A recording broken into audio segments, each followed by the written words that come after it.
Денеска, утре и задутре се денови на жалост по трагедијата во модуларната ковид болница во Тетово во која загинаа 14 лица. Државното знаме е истакнато на половина копје, така е и пред амбасадите и мисиите во странство. На денешната вонредна седница владата донесе одлука за прифаќање на понудата на дел од сојузничките сили во НАТО да помогнат со стручни лица со највисок степен на експертиза во истраги за пожари, за да се утврдат причините за огнената стихија која за неколку минути го уништи целиот објект. Истовремено продолжи увидот на локацијата.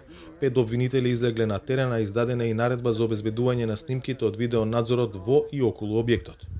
По реакциите во јавност и на социјалните мрежи, Министерството за здравство излезе со соопштение во кое се вели дека сите 19 модуларни ковид болници во државата се типски објекти градени по највисоки медицински и безбедносни стандарди и дека модуларните ковид центри, вклучувајќи и болницата во Тетово, се отворени по извршен технички прием.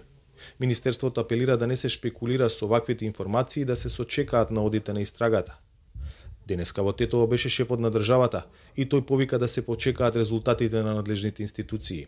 Од сето она, вие тоа го знаете, го следите од вчера наому нон-стоп, од сето она што го чув и од одговорниот во противпожарната екипа, за само неколку минути изгорел целиот објект. Што е само по себе основа за анализа. Меѓутоа, тоа е работа на надлежните институции. Ние имаме доволно стручни кадри во сите овие институции кои се инволвирани во ова, ја наречам, повеќе слој на истрага. Ја не се сомнам дека за кратко време ќе ја знаеме вистинската причина.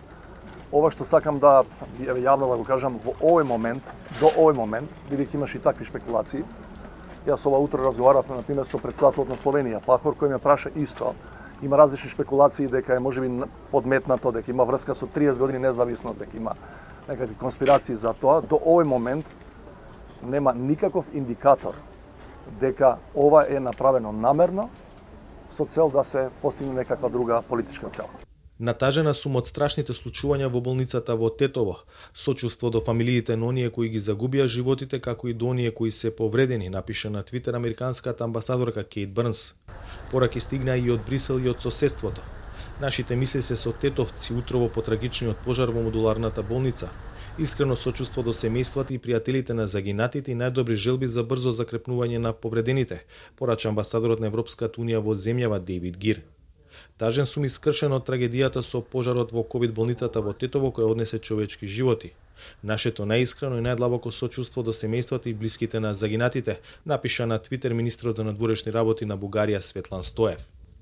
Српскиот претседател Александар Вучич денеска телефонски разговарал со премиерот Заев. Граѓаните на Србија се во болка заедно со луѓето во Тетово. Подготвени сме да пружиме секаква братска помош, изјавил Вучич. Нашите мисли се со жртвите од ужасниот пожар во Тетово и со сите погодени од оваа трагедија. Го изразуваме нашето искрено сочувство до семејствата на жртвите, беше пораката од Грчкото министерство за надворешни работи. За Гласот на Америка, од Скопје, Владимир Мирчевски.